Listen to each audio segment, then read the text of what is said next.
Hello बच्चों, कैसे हैं आप लोग। आशा करता हूं आप लोग बहुत ही बेहतर होंगे, घर पर होंगे, सुरक्षित होंगे और मन लगा के तैयारी कर रहे होंगे। तो दोस्तों, एक बार पुनः स्वागत है आप सभी का आपके favourite YouTube channel Amit sir English group पे। और मैं आप सबके लिए लेकर आया हूँ काफ़ी इंपॉर्टेंट सा चैप्टर, जो कि ट्वेल्थ के सभी बच्चों को, बिहार बोर्ड ट्वेल्थ के सभी बच्चों को इंग्लिश के लिए बहुत ही इंपॉर्टेंट है ये चैप्टर। तो इस चैप्टर का टाइटल है ideas that have help Mankind. Title क्या है? Ideas that have help Mankind, मतलब वो तमाम विचार जिसने मानव जाति की क्या किया है, मदद किया है। तो जैसा कि आप सब लोग जानते हैं कि मानव जाति एक समय ऐसा रहा होगा कि हम लोग आदि मानव रहे होंगे, और आदि मानव जब रहे होंगे तो उस समय हमारी स्थिति कैसी रही होगी? हम लोग जानवरों से भी बदतर जीवन जी रहे होंगे। हालांकि आज भी स्थिति बहुत बेहतर नहीं है, लेकिन ये सच है कि हम लोग पहले से ज़्यादा क्या हुए हैं, विकसित हुए हैं। पहले से ज़्यादा हम लोग बेहतर जीवन जी पा रहे हैं। पहले से ज़्यादा हम लोग आज सभ्य इंसानों में हमारी जो गिनती होती है, तो कहीं ना कहीं ये आइडियाज़ की वजह से है कि हम लोगों ने क्या किया है कि अपने जीवन में आइडियाज़ बनाए हैं। आइडियाज़ मतलब हम लोगों ने अपने जीवन में कुछ सोच बनाए हैं, कुछ ऐसे विचार बनाए हैं जिसने हमारी क्या की है, मदद की है। मानव जाति की क्या की है, मदद की है। पूरे की पूरी मानव जाति की हेल्प की है। तो हम इस चैप्टर में यही पढ़ेंगे। इस चैप्टर में हम लोग क्या पढ़ने वाले हैं, फिर से मैं बता दूं। इस चैप्टर में हम लोग पढ़ने वाले हैं आइडियाज, मतलब वो विचार डैट हैव, जिसने क्या किया है, हेल्प किया है। किसकी? मानव जाति की हेल्प किया है। मानव जाति को, मतलब आदि मानवों से आज इंसानों को सभ्य मानव में विकसित होने में जिन विचारों ने मदद किया है, आज हम उन्हीं विचारों के बारे में क्या करेंगे, पढ़ेंगे। तो सबसे पहले हम लोग क्या करेंगे कि ऑथर के बारे में जानेंगे। बर्ट्रैंड रसेल जो है उनके बारे में जानेंगे। क्यों? क्योंकि भाई एग्जाम में ऑब्जेक्टिव पॉइंट ऑफ व्यू से बहुत ही इंपॉर्टेंट होता है ऑथर के बारे में जानना। तो इसमें क्या है कि आप अगर देखेंगे सम इम्पॉर्टेंट ऑब्जेक्टिव्स, मतलब कुछ महत्वपूर्ण ऑब्जेक्टिव फ्रॉम ऑथर्स बायोग्राफी, मतलब ऑथर के बायोग्राफी, ऑथर के जीवन से जो इम्पॉर्टेंट ऑब्जेक्टिव है, हम लोग 2 4 5 ऑब्जेक्टिव हम इसको क्या करेंगे, टिक आउट करेंगे, और उसके बाद हम लोग चैप्टर में इन कर जाएंगे। तो पहला इसमें पॉइंट अगर आप देखेंगे तो आपको पता चलेगा कि Bertrand Russell was born in 1872, मतलब बर्ट्रैंड रसेल का जो जन्म है वह 1872 में हुआ था, एंड डाइड इन 1917, और 1970 में उनकी क्या हो गई थी, मौत हो गई थी। तो ध्यान रखना भाई कि एग्जाम में ऑब्जेक्टिव में पूछेगा कि when was Bertrand Russell born, कब जन्म हुआ था बर्ट्रैंड रसेल का, तो ये 1872 1872 आप मतलब याद करके रखिएगा, ठीक है। और कहीं ये पूछ देगा कि when was Bertrand Russell died, तो 1970, ये आपको क्या करना है कि याद करके रखना है। ये 2 ऑब्जेक्टिव है। मैं फिर से आपको बता दूं कि 2 ऑब्जेक्टिव कौन कौन सा है। एक है कि 1872 में जन्म हुआ था, और दूसरा कि 1970 में उनकी क्या हुई थी, मौत हुई थी। ये ऑब्जेक्टिव 2 है। उसके अलावा चलिए हम थर्ड पॉइंट पे चलते हैं। थर्ड पॉइंट क्या है, he was a British philosopher. वह क्या थे, ब्रिटिश फिलोसफर थे, मतलब ब्रिटेन के एक दार्शनिक थे, और उसके अलावे हिस्टोरियन भी थे, और अल्सो अ मैथमेटिशियन। तो हम आपको बता दें कि जितने भी इंग्लिश के राइटर होते हैं वह फिलोसफर होते ही होते हैं। वह हिस्टोरियन भी होते हैं, चूँकि हिस्ट्री की जानकारी उनको होती है, लेकिन इंग्लिश के राइटर के लिए मैथमेटिशियन होना ये बहुत बड़ी बात है। मतलब मैथमेटिशियन होना ये बहुत बड़ी बात है। तो एग्जाम में अगर पूछेगा ऑब्जेक्टिव, तो क्या पूछेगा कि Bertrand Russell was also a dash, Bertrand Russell was also a dash. अब उसमें क्या है कि एग्जाम में ऑब्जेक्टिव में आपको मतलब मैथमेटिशियन ये वाला जो है आपको क्या करना पड़ेगा, मतलब याद करके रखना पड़ेगा कि अच्छा। मैं आपको एक और बात बता दूँ, ये आप क्वेश्चन बैंक उठा के देखना पिछले सालों का, उसमें ये ऑब्जेक्टिव पूछा हुआ क्वेश्चन है कि Bertrand Russell was a dash. तो ऑप्शन में क्या होना चाहिए, मैथमेटिशियन। और आप ध्यान रखिएगा कि ये वाला ही टिक आउट कीजिएगा, ये सही आंसर है। मतलब क्योंकि भाई इंग्लिश के राइटर हिस्टोरियन होंगे ही होंगे, फिलोसफर भी हो सकते हैं, लेकिन सर मैथमेटिशियन बहुत कम गिने चुने लोग ही होंगे। उसमें से एक बर्ट्रैंड रसेल का भी नाम आता है, ध्यान देने वाली बात। तो ऑब्जेक्टिव क्या है कि बर्ट्रैंड रसेल जो थे वह क्या थे, वह मैथमेटिशियन थे। अब नेक्स्ट ऑब्जेक्टिव पे अगर हम चर्चा करें तो ये है कि भाई आप इस पॉइंट को देख लो। In 1950 Russell was awarded Nobel prize in literature. मतलब 1950 में क्या हुआ था कि रसेल को नोबल पुरस्कार से नवाजा गया था। कहाँ? लिटरेचर के क्षेत्र में, लिटरेचर साहित्य के क्षेत्र में उन्होंने जो बड़े बड़े मुकाम हासिल किए, उसी मुकाम के लिए इनको नोबल पुरस्कार मिला। तो इसमें ऑब्जेक्टिव क्या पूछ देगा? इसमें ऑब्जेक्टिव पूछ देगा कि which writer was awarded Nobel prize in literature. तो ये पूछ देगा कि भाई Russell Bertrand Russell objective option में दे देगा।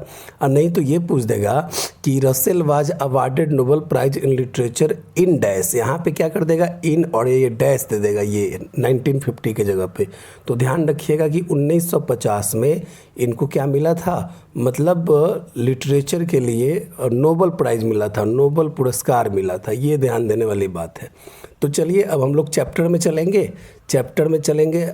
आप लोग वीडियो को अगर लाइक नहीं किए हैं अभी तक तो लाइक कर दीजिए और चैनल को सब्सक्राइब कर दीजिए। मैं एक रिक्वेस्ट करूंगा कि आप इसको शेयर भी करना ना भूलें, क्योंकि शेयर करेंगे तो अधिक से अधिक बच्चों तक ये वीडियो पहुंचेगी और लगभग सभी लोगों का प्रिपरेशन हो जाएगा। मैं बता दूं कि ये जो चैप्टर है ना, ये बहुत ही टफ चैप्टर है, ये आसान नहीं है, ये समझ में नहीं आता है लोगों को। और बहुत सारे टीचर इसको क्विट कर देते हैं, छोड़ देते हैं इसको। तो क्विट नहीं करना है, इसको पढ़ना है। हाँ, हल्का टफ है तो क्या हुआ, हम सब लोग मिलके पढ़ेंगे, अच्छा से तैयारी करेंगे। तो आप सब लोग को ये वीडियो बहुत ही अच्छा लग रहा है तो आप इसको लाइक करें, सब्सक्राइब करें चैनल को और अधिक से अधिक लोगों तक शेयर करें, ताकि सभी बच्चों के लिए एजुकेशन पॉसिबल हो सके, एजुकेशन को इस लॉकडाउन में पढ़ सके सभी के सभी बच्चे।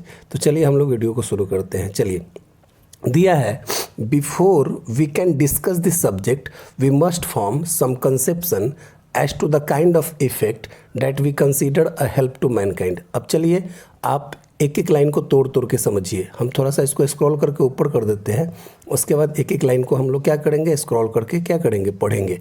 फिर से चलिए, किताब आपके पास होना चाहिए, बुक अपने पास रखिए तो आपको पता चलेगा ये सारे के सारे लाइन जो है आपके टेक्स्ट बुक से लिया गया, आपके 12th का जो चैप्टर है ideas that have helped Mankind उससे लिया गया है। तो आप किताब अगर अपने पास रख ले तो ज़्यादा बेहतर होगा समझने में। तो फिर से, before we can discuss this subject, चलिए तोड़ तोड़ के समझते हैं। Before we can discuss this subject, इस विषय वस्तु पे डिस्कस करने से पहले, इस विषय वस्तु पर डिस्कस करने से पहले हमको क्या करना चाहिए? We must form some conception.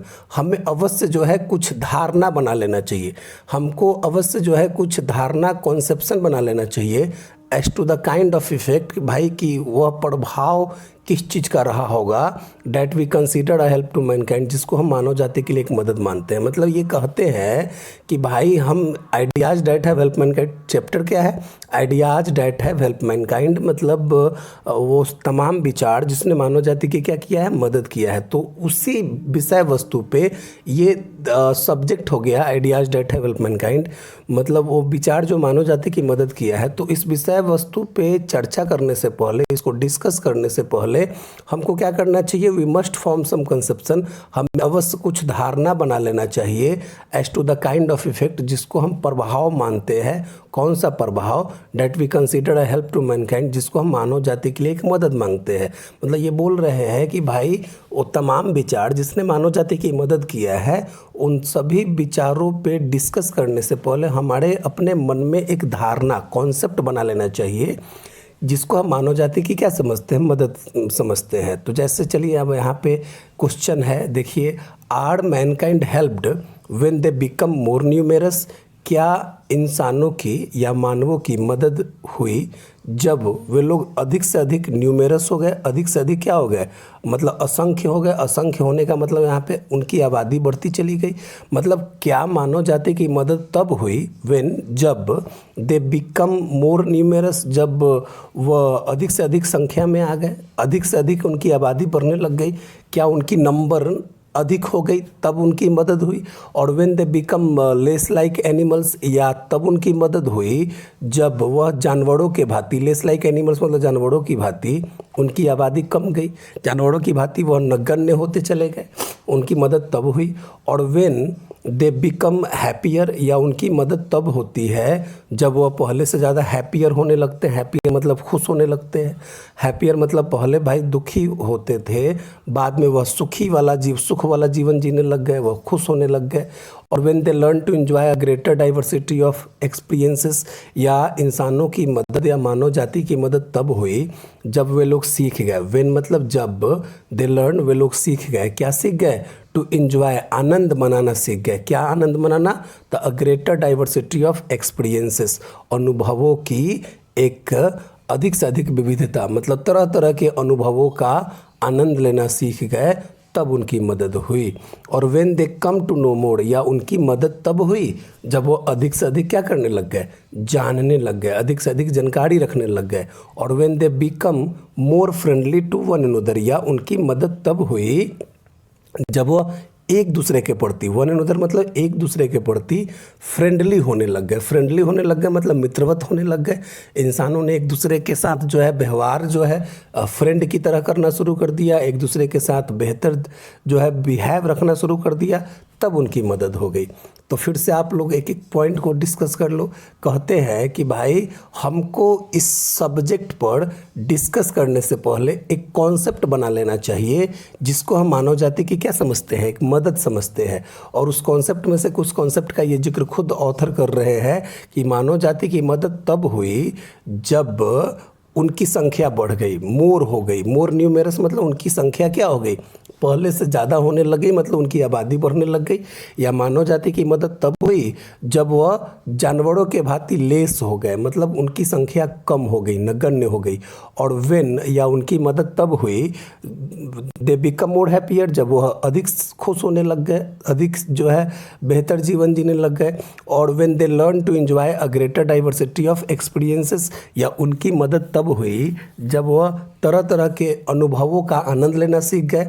और when they come to know more, या उनकी मदद तब हुई जब वह पहले से ज़्यादा जानने लग गए।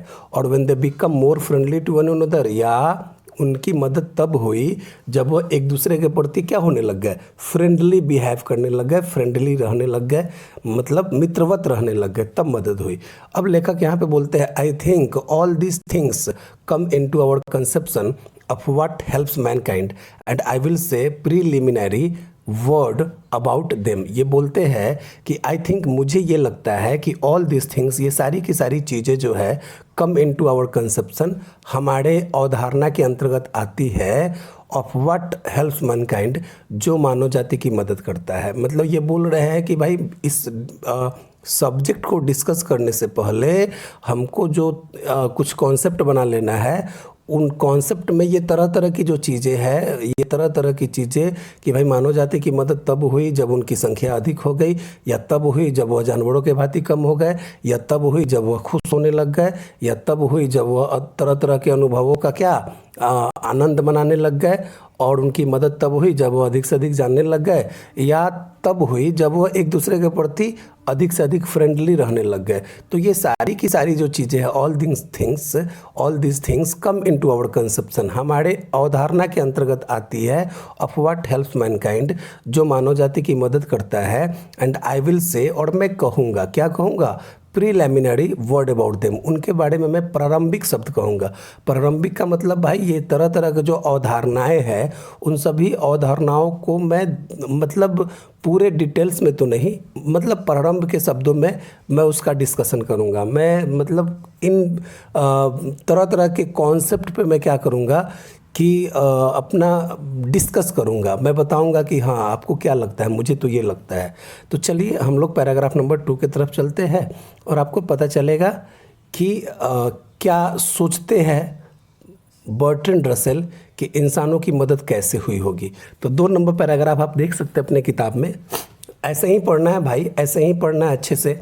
आप सब लोग वीडियो को लाइक करते रहें, शेयर करते रहें और अधिक से अधिक लोगों को बताते रहें। पढ़ना ऐसे ही है।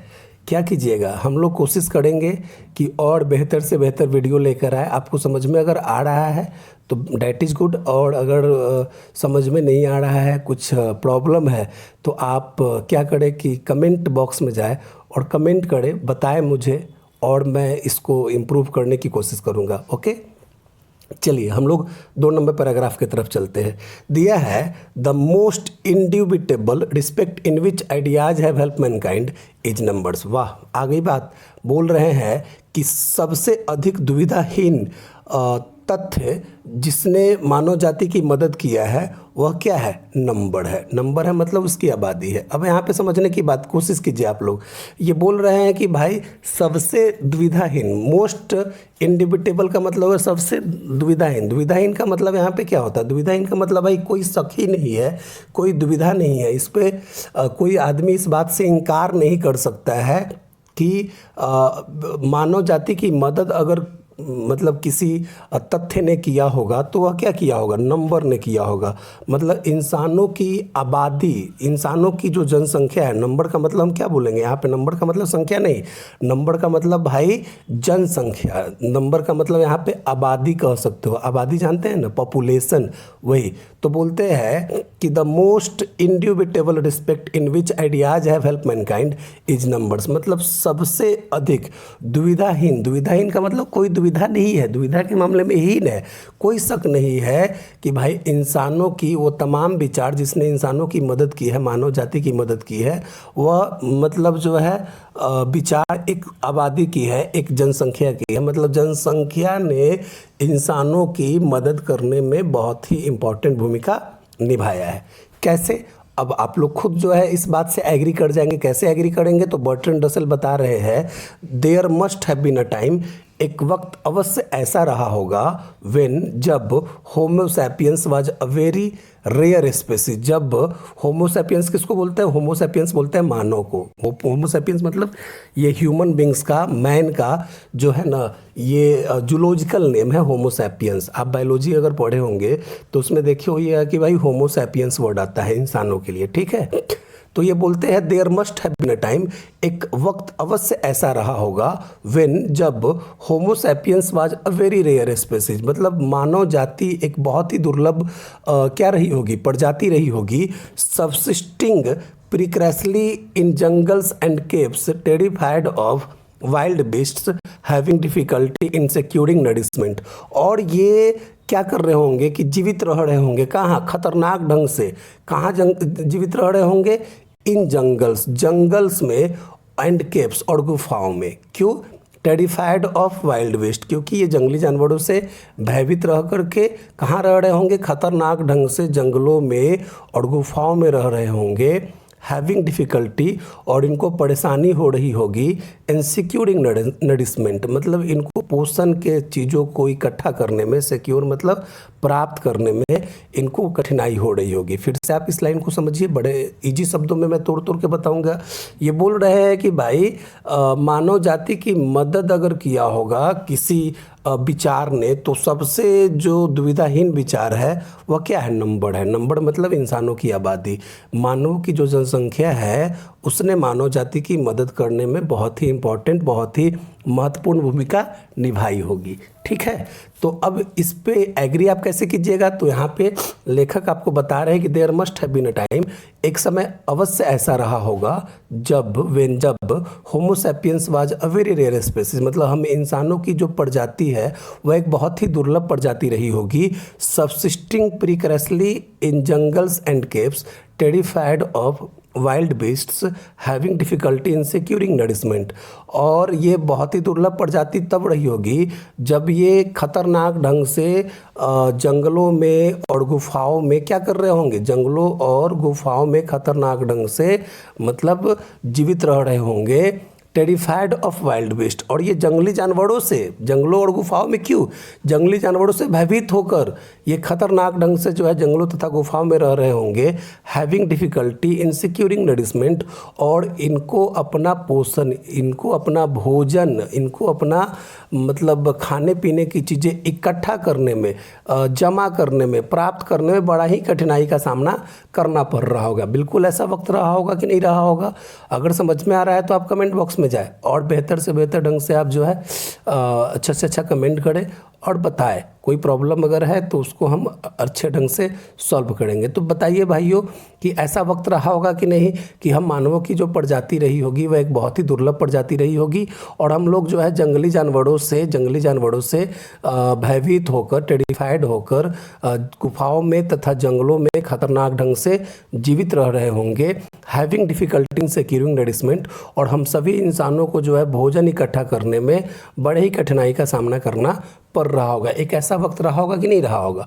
अब देखिए उस वक्त में क्या मतलब स्थिति थी हम इंसानों की, उसके बारे में बर्ट्रैंड रसेल साहब क्या बता रहे हैं। दिया हुआ है कि एट दिस पीरियड, उस पीरियड में क्या, the biological advantage of his greater intelligence, इंसानों की जो महान अक्ल है, महान जो बुद्धि है, महान जो कह सकते हो कि इंटेलिजेंस है, उसका जैविक लाभ विच वाज क्यूमुलेटिव, जो संचयी मान था। संचयी मान का मतलब भाई आज क्या है कि इंसान अगर कुछ सीखता है तो वह चाहता है कि हम इस जानकारी को क्या करें, संचय करें। संचय करने का मतलब भाई इकट्ठा करें, जमा करें, उसको मतलब रिकॉर्ड करें, और हम क्या करें कि किसी न किसी माध्यम से हम आने वाले पीढ़ी को सौंप दें।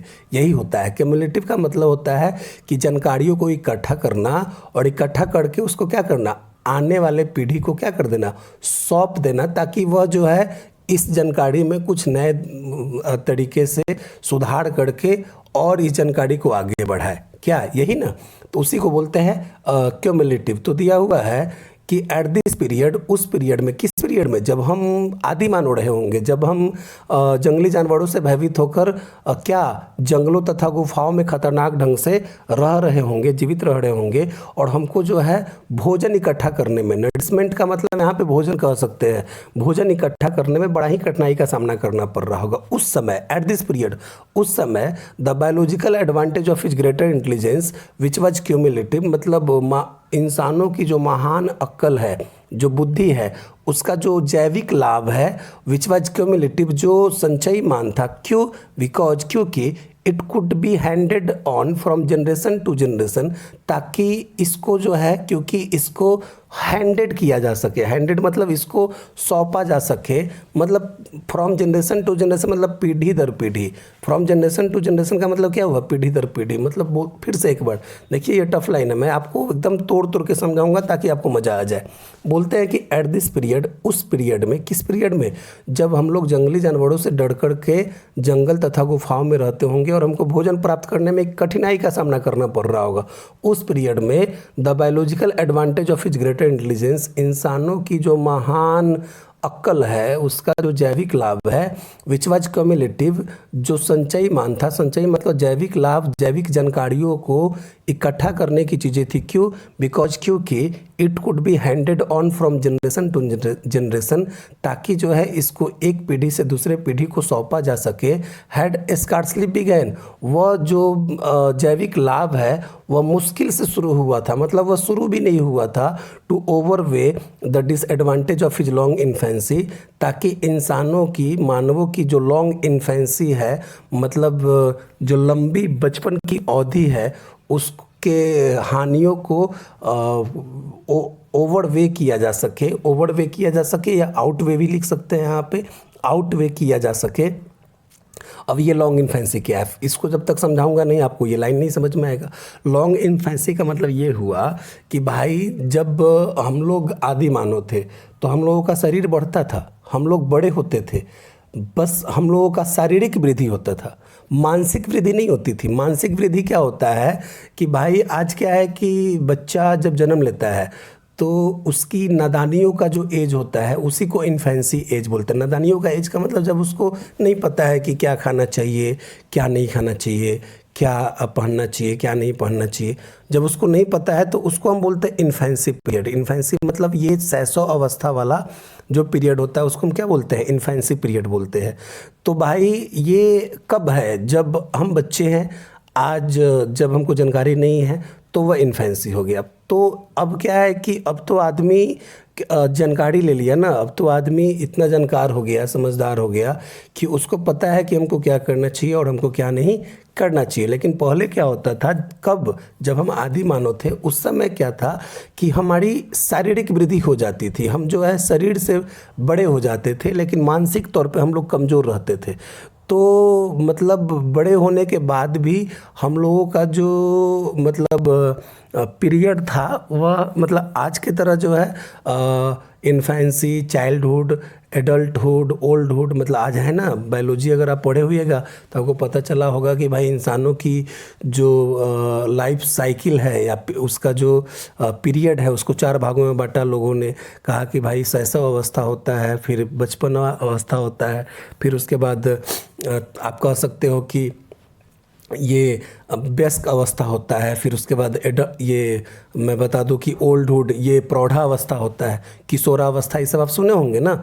तो वही लॉन्ग इन्फेंसी। लॉन्ग इन्फेंसी क्या है, फिर से समझ लीजिए कि भाई पहले जब हम लोग क्या थे, आदि मानव थे, जंगलों में, गुफाओं में जंगली जानवरों से भयभीत होकर रहते थे और हमको भोजन जैसे चीज़ों को इकट्ठा करने में, प्राप्त करने में कठिनाई का सामना करना पड़ता होगा। उस समय क्या था कि हमारी जो आज ग्रेटर इंटेलिजेंस है, हमारी जो पहले से अधिक जो आज अक्ल है, बुद्धि है, कि आज हम हर चीज़ का इस्तेमाल और हर चीज़ को बड़ा आसानी से प्राप्त कर लेते हैं, इसका जो बायोलॉजिकल एडवांटेज था, इसका जो जैविक लाभ था, विच वाज क्यूमुलेटिव, जो संचयी मान था। क्यों? बिकॉज क्योंकि it could be handed on, क्योंकि इसको सौंपा जाना था फ्रॉम जनरेशन टू जनरेशन, मतलब पीढ़ी दर पीढ़ी। Had scarcely began to overweigh the disadvantage of his long infancy. यह सारी की सारी जो क्रियाएं हैं वह उसके लंबी इन्फेंसी को, लॉन्ग इन्फेंसी मतलब इंसानों का शरीर जरूर बढ़ गया था लेकिन वह मानसिक तौर पे जो है अभी भी कमज़ोर थे, उसके हानियों को ओवरवे का मतलब यहाँ पे ज़्यादा तौलना, ज़्यादा आंकना कह सकते हो। मतलब ये शुरू भी नहीं हुआ था। His lessened agility as compared with monkeys, और इंसानों की जो फुर्तीलापन थी वह लेसेंड थी मतलब बहुत ही कम थी। मतलब इंसानों की कम फुर्तीलापन जिसकी तुलना हम बंदरों से करते हैं। And his lack of hair suit protection against cold, और इंसानों के शरीर पे ठंड से बचने के लिए, अगेंस्ट कोल्ड मतलब ठंड से बचने के लिए, हैडसूट प्रोटेक्शन मतलब रोएदार जो प्रोटेक्शन है उसकी भी क्या थी, कमी थी। ये उस समय की बात है। तो कहने का मतलब ये क्या है, हैडसूट प्रोटेक्शन क्या है। देखो भाई, हम इंसान आज के ज़माने में जब हमें ठंड लगता है तो हम क्या करते हैं, हम लोग क्या करते हैं, जब हमें ठंड लगता है तो हम लोगों ने तरह तरह का क्या किया है कि तकनीक बना लिया है। तकनीक का भाई ज़्यादा ठंड लगेगा तो हम लोगों ने क्या किया है कि भाई रोएदार आज कंबल बना लिए हैं, रोएदार हम लोग रजाई और गद्दा बना लिए हैं। हम लोगों का जो बेड होता है वह इतना मोटा होता है। और उसके अलावा हम लोग जो है क्या करते हैं कि रूम हीटर का इस्तेमाल करते हैं। आज हम लोग जो है पूरे तरह से रूम को पैक कर देते हैं ताकि उसमें ठंडी हवाएं ना जा पाए। लेकिन ये इंसान आज क्या हुआ कि आज इतना ज़्यादा विकसित हो गया, लेकिन एक समय ऐसा रहा होगा कि जानवरों को देखिए, जानवरों को ठंड से बचने के लिए क्या होता है, हैडसूट प्रोटेक्शन होता है उनका। हैडसूट प्रोटेक्शन मतलब उनके शरीर पे आप देखिएगा रोया बहुत अधिक होता है। उनके शरीर पे फर मतलब आप कह सकते हो कि उनके शरीर पे बाल अधिक होते हैं ताकि वह ठंड से अगेंस्ट कोल्ड मतलब ठंड के खिलाफ जो है प्रोटेक्ट कर पाए अपने आप को। तो इंसानों के शरीर पे भी इस तरह की बातें थी कि जब हम जानवर थे, जानवरों की भांति जीते थे, जब हम समझिए कि आदि मानव थे तो हमारे भी शरीर पे क्या थे, मतलब बाल आने शुरू हो गए थे। लेकिन ये तब की बात है जब बाल भी नहीं आए थे, तब की बात है। तो फिर से आपको समझ में आया, नहीं समझ में आया तो एक बार और हम लाइन को क्लियर करते हैं। देखिए क्लास में होते तो इसको हम और अच्छे से समझाते, लेकिन हम कोशिश कर रहे हैं कि वीडियो के माध्यम से ही आपको एक एक लाइन को तोड़ दे। समझ में आ रहा है तो बताइए। एट दिस पीरियड, फिर से समझ लीजिए, इस पीरियड में, किस पीरियड में, जब इंसान आदि मानव थे उस पीरियड में the biological advantage of is greater intelligence, इंसानों की महान जैविक लाभ विच वाज क्यूमुलेटिव, जो संचयी मान था, बिकॉज क्योंकि it could be handed on from generation to generation, ताकि इसको एक पीढ़ी से दूसरे पीढ़ी को क्या किया जा सके, सौंपा जा सके, had scarcely began to outweigh the disadvantages of his long infancy. ये सारी की सारी जो क्रियाएं हैं वह जैविक लाभ की क्रियाएं उस समय मुश्किल से शुरू हुआ था, ताकि ये इंसानों की जो लॉन्ग इन्फेंसी है, लॉन्ग इन्फेंसी मतलब इंसानों की जो मानसिक विकास नहीं हुआ था, शारीरिक विकास ही होता था, वो मानसिक विकास नहीं होने की वजह से इंसानों के उस पीरियड को लॉन्ग इन्फेंसी वाला पीरियड किया गया। तो उसकी जितनी भी हानियाँ हुई उसको आउटवे या ओवरवे कह दो, कि उसको आंकने के लिए शुरू भी नहीं हुआ था कि भाई देखो हम कितना, आज देखिए आज अगर आज के ज़माने में हम लोग जीवन अगर गलत जीते हैं तो लोग आज बताने लगते हैं कि भाई तुम बेहतर नहीं जी रहे हो, तुम अपने जीवन में सुधार करो, तुम ऐसे करो, तुम वैसे करो। उस समय ऐसा कुछ कहने वाला भी नहीं था, ऐसा कुछ आंकने वाला भी नहीं था। लोग पता ही नहीं कर पाते थे कि हाँ क्या खाना चाहिए क्या नहीं खाना चाहिए, क्या पढ़ना चाहिए क्या नहीं पढ़ना चाहिए, क्या बोलना चाहिए क्या नहीं बोलना चाहिए, किससे बोलना चाहिए किससे नहीं बोलना चाहिए, क्या अदब होती है क्या तहजीब होती है, ये लोगों को पता भी नहीं था। तो इसीलिए लॉन्ग इन्फेंसी वाला पीरियड, आदि मानव वाला पीरियड कैसा पीरियड था, लॉन्ग इन्फेंसी वाला पीरियड था। और इससे क्या हानि है ये लोगों को नहीं पता था। His lessened agility as compared with monkeys, और उसकी कम फुर्तीलापन जो जानवरों बंदरों से तुलना की जाती थी, and his lack of hair suit protection against cold, और इंसानों की रोएदार प्रोटेक्शन की कमी थी। ये उस समय की बात है, समझे।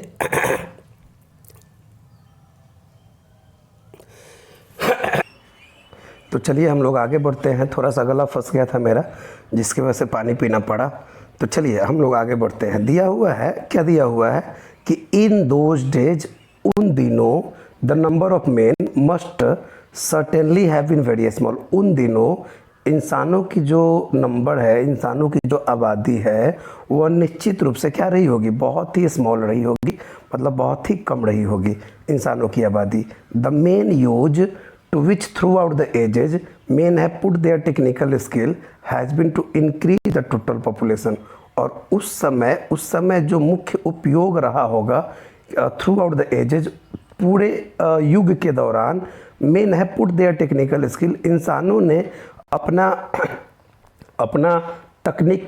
तकनीकी कौशल का, टेक्निकल स्किल का इस्तेमाल किस लिए किया होगा, has been to increase the total population, अपनी टोटल पॉपुलेशन, अपनी टोटल की टोटल आबादी को बढ़ाने के लिए किया होगा। मतलब इंसानों ने अपनी आबादी को बढ़ाने के लिए क्या किया होगा, पूरे टेक्निकल स्किल का इस्तेमाल किया होगा। मतलब इंसान ये सोच रहे होंगे कि भाई हमारी आबादी कैसे बढ़ जाए ताकि हम लोग क्या करें, जानवरों के अपेक्षा अधिक हो जाए और हम जानवरों से डरना बंद कर दें, हम बेहतर से बेहतर जीने लग जाए। आपको पता होना चाहिए कि सर उस समय क्या रहा होगा, हमारी आबादी बहुत ही वेरी स्मॉल रही होगी, बहुत ही कम रही होगी, और हमारा जो थ्रू आउट द एजेस, पूरे के पूरे उन एज के दौरान, पूरे के पूरे युग के दौरान हमारी टेक्निकल स्किल का इस्तेमाल जो है किसको बढ़ाने के लिए रही होगी, to increase the total population, अधिक से अधिक आबादी को बढ़ाने के लिए रही होगी। आई डू नॉट मीन, मेरा मतलब ये नहीं है that this was the intention, कि उस समय लोगों का इरादा यही था, but that it was in fact the effect. लेकिन वास्तव में लोग के मन में यही प्रभाव था, लोग के मन में यही धारणा थी कि हम क्या करें, अपनी आबादी को, टोटल पॉपुलेशन को बढ़ाएं, और तब जाकर जो है हम क्या कर पाएंगे, मतलब विकसित हो पाएंगे। तब जाकर हम क्या कर पाएंगे कि जानवरों के अपेक्षा जब हमारी आबादी बढ़ने लग जाएगी तो हम क्या करने लग जाएंगे कि जानवरों से डरना बंद कर देंगे। अब आगे बोलते हैं, if this is something to rejoice, अगर इसमें कुछ आनंद मनाने की चीज़ें हैं, then we have occasion to rejoice. तो भाई हमारे पास आनंद मनाने का कारण है। मतलब ये कहना ये चाह रहे हैं कि जिस समय हमारी, देखिए ये बहुत बड़ा कटाक्ष हो गया, एक व्यंग हो गया कि जिस समय हमारी आबादी क्या थी, जिस समय हमारी आबादी बहुत ही स्मॉल थी, जिस समय हम लोग बहुत कम संख्या में थे, तो उस समय हम लोगों ने टेक्निकल स्किल का इस्तेमाल अपनी पूरी आबादी को बढ़ाने के लिए किया। तो उस समय इरादा नहीं था आबादी बढ़ाने का, लेकिन हाँ प्रभाव था मन में कि हम आबादी बढ़ाएंगे, जानवरों से अधिक संख्या में हो जाएंगे तो हम बेहतर जीवन जीने लग जाएंगे। लेकिन आज क्या है कि लोगों ने आबादी को क्या किया है कि इस कदर पॉपुलेशन को इस कदर बढ़ाना शुरू कर दिया है कि आज यह पॉपुलेशन जो एक वक्त था कि हमको मदद किया था, आज यही पॉपुलेशन, यही आबादी हमको आज तकलीफ़ दे रहा है। तो भाई आबादी बढ़ाने में अगर कोई कुछ है आनंद मनाने की चीज़ें, तो हमको आनंद मनाना चाहिए। लेकिन अब ऐसा नहीं है, अब हमको पॉपुलेशन को कंट्रोल करना चाहिए। हम अपनी आबादी को पहले की तरह अगर बढ़ाने पे तुल जाए तो हमको खुशी मनाने के मौके नहीं मिल पाएंगे, खुशी मनाने के मौके नहीं मिल पाएंगे। ये एक बहुत बड़ा कटाक्ष है। चलिए हम लोग थर्ड पैराग्राफ पे चलते हैं। ये आज के लिए लास्ट पैराग्राफ होगा, फिर हम सेकंड वीडियो में मिलेंगे आपसे इस चैप्टर का फोर्थ पैराग्राफ और उसके आगे के पैराग्राफ को लेकर। दिया है, we have also become in certain respects progressively less like animals. हम लोग जो है कुछ मामलों में, इन सर्टेन रिस्पेक्ट का मतलब कुछ मामलों में, अगर प्रोग्रेसिव की बात की जाए, उन्नति की बात की जाए, तो हम जानवरों की तरह जो है लाइक एनिमल्स मतलब जानवरों की तरह लेस विकसित हुए हैं। लेस विकसित का मतलब भाई कम विकसित हुए हैं। अगर हम कुछ मामलों की बात करें तो जानवरों की तरह हम क्या किए हैं, बहुत कम विकसित हुए हैं। कैसे? I can think in particular of two respects. हम भाई खास तौर पे, I can think in particular, particular मतलब खास तौर पे हम दो रिस्पेक्ट की बात कर सकते हैं। दो रिस्पेक्ट की मतलब दो मामलों में हम लोग जानवरों से कम विकसित हुए हैं। फर्स्ट, पहला विचार ये, that acquired as opposed to congenital skills. आप यहाँ पे बता देता हूँ मैं आपको, ये जो एक्वायर्ड शब्द है ये एडजेक्टिव है, ये स्किल के साथ है। एज अपोज टू कॉन्जेनिटल, ये देखिए यहाँ कॉमा और फिर यहाँ कॉमा, ये एक अलग लाइन है, और एक्वायर्ड और स्किल ये दोनों एक साथ है, समझे? तो अब आपको समझ में आएगा ये क्या है कि सबसे पहली जो बात है, सबसे पहली जो अवधारणा है या सबसे पहली जो विचार है वह क्या है कि एक्वायर्ड स्किल है। मतलब एक्वायर्ड स्किल क्या होता है आप इसको समझ लीजिए। स्किल का मतलब होता है प्रतिभा। स्किल का मतलब क्या होता है? प्रतिभा होता है। प्रतिभा आप जानते हैं? नहीं जानते हैं तो चलिए इसको अच्छे से समझाते हैं। कौशल जानते हैं? कौशल, कौशल का मतलब भाई तकनीक, टेक्निक जानते हैं ना, टेक्निक, या आप इसको कह सकते हो दक्षता। दक्षता जानते होंगे, निपुणता जानते होंगे जी। तो स्किल का मतलब होता है प्रतिभा, कौशल, दक्षता, निपुणता। मतलब इंसान आज जो है मतलब क्या किया है कि किसी भी काम को करने में निपुण बन गया है, दक्ष बन गया है, प्रतिभाशाली बन गया है। तो सर ये क्या है कि एक्वायर्ड स्किल क्या है? तो मैं आपको बता दूं कि स्किल दो प्रकार के होते हैं। स्किल का मतलब जो है प्रतिभा कह सकते हो, या कौशल कह सकते हो, या दक्षता या निपुणता कह सकते हो। ये दो प्रकार का होता है। एक होता है एक्वायर्ड स्किल। एक्वायर्ड स्किल का मतलब होता है कि भाई इंसान कुछ चीज़ें क्या होता है कि कुछ कौशल की चीज़ें, कुछ स्किल अपने माँ बाप से सीख करके आते हैं। माँ बाप से सीखने का मतलब भाई अपने माँ बाप से, मतलब अपने पिता से, अपने माँ से जो है कुछ गुण वह ग्रहण करके आते हैं।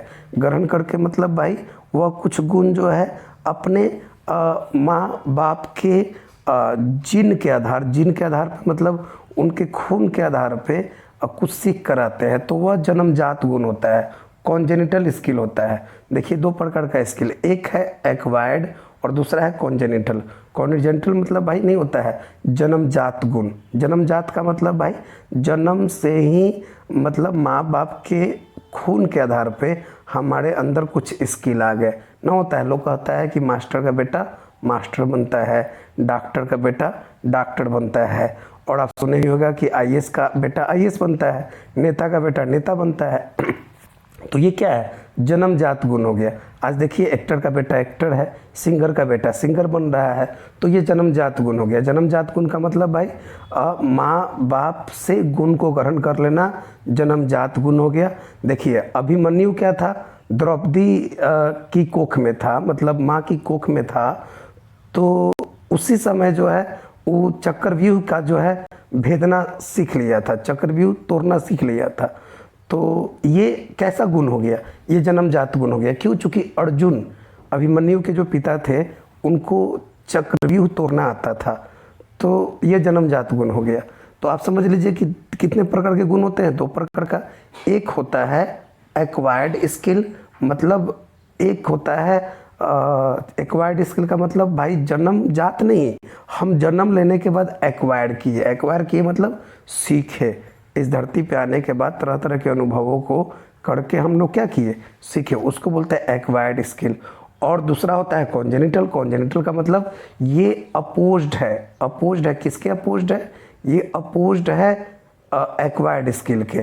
तो अब चलिए आप ये स्किल समझ गए, अब ये लाइन समझ लीजिए। दिया है कि भाई फर्स्ट, सबसे पहले that acquired as opposed to congenital skills play a continually increasing part in human life. मतलब ये बोलते हैं कि सबसे पहले तो भाई वह एक्वायर्ड स्किल, एक्वायर्ड स्किल का मतलब वह दक्षता, निपुणता या कौशल जो इंसान जन्म लेने के बाद एक्वायर किया। एक्वायर किया मतलब सीखा, जो कॉन्जेनिटल स्किल के अपोज्ड है, मतलब जो जन्मजात चतुराई के अपोजिट वर्ड है। उस जन्मजात चतुराई के अपोजिट वर्ड क्या है, डेट कॉन्जेनिटल स्किल, वह ग्रहण किया गया। इंसान जन्म लेने के बाद जो सीखता है अपने अनुभवों से, वह स्किल क्या करता है, play a continually increasing part in human life. वह इंसानों के जीवन में हमेशा एक इंक्रीजिंग, कंटिन्यूअली मतलब हमेशा लगातार एक इंक्रीजिंग पार्ट, एक बढ़ती हुई भूमिका निभाता है। मतलब क्या है भाई कि अगर सोच लो, इस लाइन का मतलब हम आपको समझाए थे, अगर सोच लो कि हमारे अंदर सिर्फ जन्मजात गुण होता तो क्या होता कि आदि मानव हमारे पूर्वज थे तो हम भी आदि मानव होते कि नहीं होते। अब कहने का मतलब हमारे माँ बाप ने तकलीफ झेला और मुसीबतों का सामना किया और जन्मजात ही गुण हमारे अंदर होता तो जैसा जीवन हमारे माँ बाप ने जिया वैसा ही जीवन हम लोग जीते, जैसा जीवन हमारे पूर्वजों ने जिया वैसा ही जीवन हम लोग जीते। लेकिन हमारे अंदर जन्मजात गुण के अलावे एक एक्वायर्ड स्किल आ गया। एक्वायर्ड स्किल का मतलब भाई हमने जन्म लेने के बाद हम लोग पढ़ लिख कर के अनुभवों के आधार पर भी कुछ स्किल डेवलप किए, और यही जो है स्किल आज इंसानों के जीवन में एक लगातार ढंग से एक इंक्रीजिंग पार्ट मतलब एक विकास करने वाली भूमिका निभा रहा है।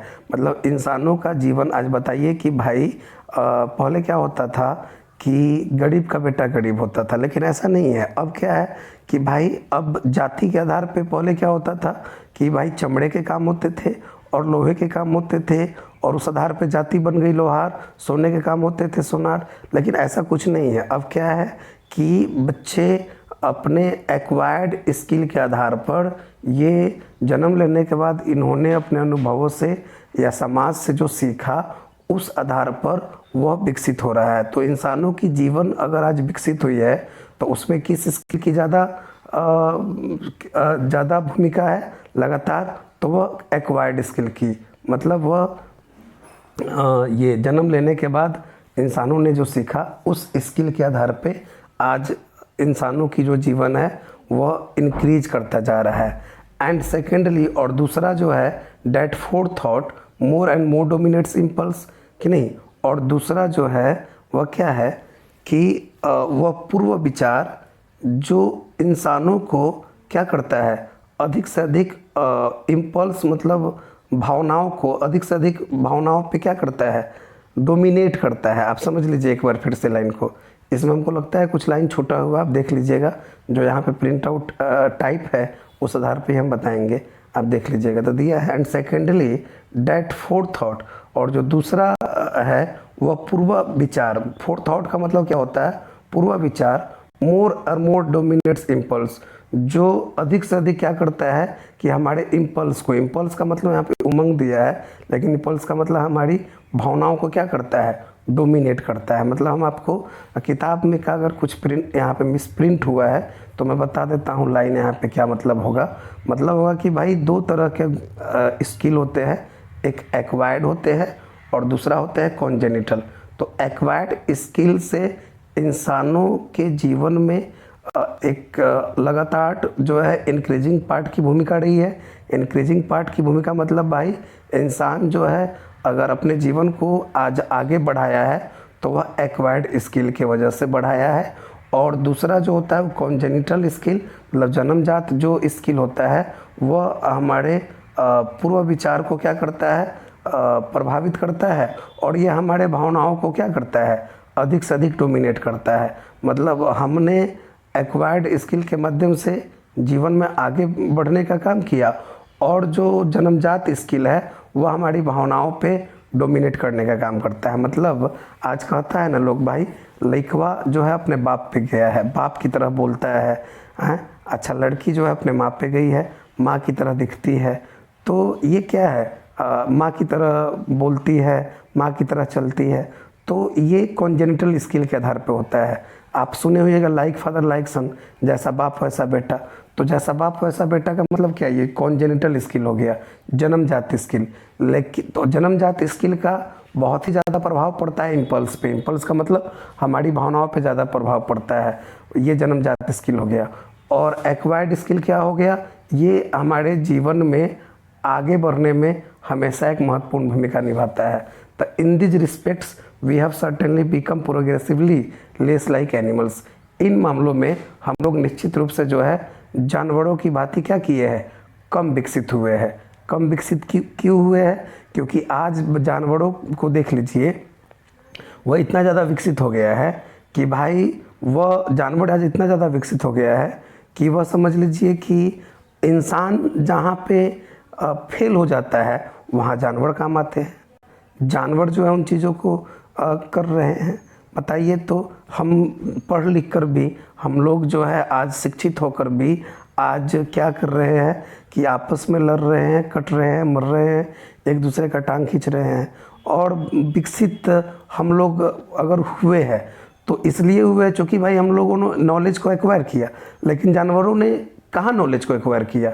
उन लोगों ने नॉलेज को एक्वायर नहीं किया, लेकिन आज वो हमसे ज़्यादा विकसित है। हमसे ज़्यादा विकसित कैसे हैं? देखिए, आज इंसान जहाँ फेल कर जाते हैं वहाँ पे जानवर जो है मतलब आगे बढ़ जाते हैं, जानवर काम आ जाते हैं। आज भी देखिए इंसानों के लिए भूकंप को माप पाना मुश्किल है, और तरह तरह की जो प्राकृतिक आपदाएं आने वाली होती है धरती पे, वह आंक पाना मुश्किल है। लेकिन देखिए जानवरों के बारे में आप सुनने में आइएगा, सुनने को आता होगा कि जब भी भूकंप आने वाला होता है या कोई प्राकृतिक प्रकोप या आपदा आने वाली होती है तो कुत्ते और बिल्ली वगैरह क्या होते हैं कि घर से बाहर भागने लगते हैं। तो उनको कैसे पता चल जाता है? बताइए, हम उनको कितना पता चल गया, वो कितना ज़्यादा विकसित हो गए। बताइए कि आज मतलब किसी दूसरे के घर पे क्या बना है इसकी खबर बिल्ली को कैसे लग जाती है? वो न जाने कितने मोहल्ले को पार करके या कितने घरों को पार करके आपके घर पे आ जाएगी। क्यों? क्योंकि दूध गर्म हुआ है। क्यों? क्योंकि मीट और मछली बना है। क्यों? क्योंकि भाई उनको पता है कि आज क्या बना है। तो जानवरों ने क्या किया है? हमसे ज़्यादा विकास किया है। बताइए, जब अपराध हम नहीं पकड़ पाते हैं तो हम डॉग स्क्वाड को बुलाते हैं, और वह कुत्ता क्या करता है कि सूंघ कर बता देता है कि हाँ भाई वह अपराधी कहाँ होगा। और इस तरह से बताइए, आज सर्कस में जाइए आप, जानवर कितने बड़े बड़े खेल दिखा रहे हैं। तो कहने का मतलब यह है भाई कि आज जो है हम लोग कुछ मामलों में बहुत ही कम विकसित हुए हैं। मतलब इंसानों ने निश्चित रूप से स्किल को एक्वायर किया है। एक्वायर करने की वजह से उनका जो ह्यूमन लाइफ है उसमें इंक्रीजिंग पार्ट लगातार जो है एक बढ़ते हुए भूमिका में रहा है इन एक्वायर्ड नॉलेज की वजह से, एक्वायर्ड स्किल की वजह से इंसानों का जीवन आज विकसित हुआ है। लेकिन फिर भी हम क्या किए हैं कि जानवरों की तरह जो है कुछ मामलों में क्या हुए हैं, कम विकसित हुए हैं। कम विकसित का मतलब भाई आज इंसान उतना नहीं जान पाया है जितना कि जानवर जो है बिना नॉलेज के जान गए, अपने अनुभव के आधार पे, कि उनको प्राकृतिक आपदाएं पता चल जाती है, उनको पता है कि भाई किधर क्या हो रहा है।